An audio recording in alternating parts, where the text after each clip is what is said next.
Ainsi donc, Christ ayant souffert dans la chair, vous aussi, armez-vous de la même pensée, car celui qui a souffert dans la chair en a fini avec le péché, afin de vivre non plus selon les convoitises des hommes, mais selon la volonté de Dieu, pendant le temps qui lui reste à vivre dans la chair.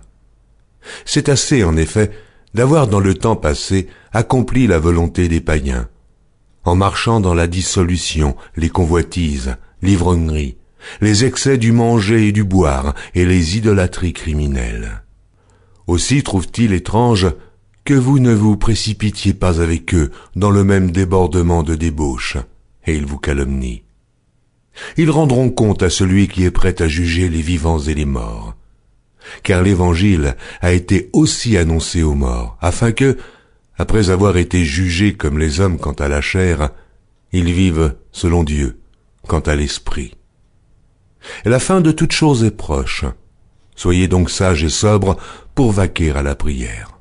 Avant tout, ayez les uns pour les autres une ardente charité, car la charité couvre une multitude de péchés.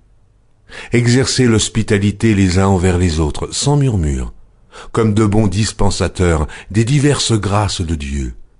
Que chacun de vous mette au service des autres le don qu'il a reçu. Si quelqu'un parle, que ce soit comme annonçant les oracles de Dieu.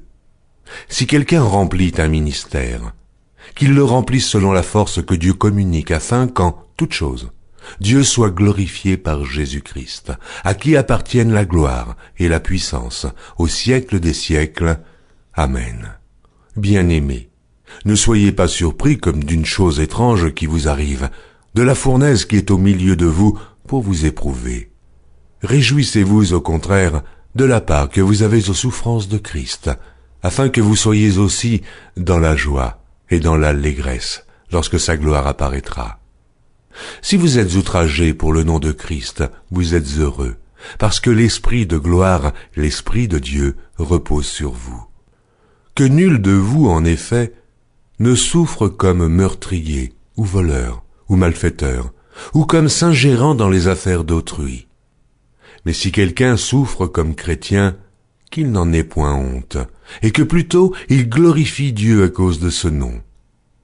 Car c'est le moment où le jugement va commencer par la maison de Dieu. Or, si c'est par nous qu'il commence, quelle sera la fin de ceux qui n'obéissent pas à l'évangile de Dieu?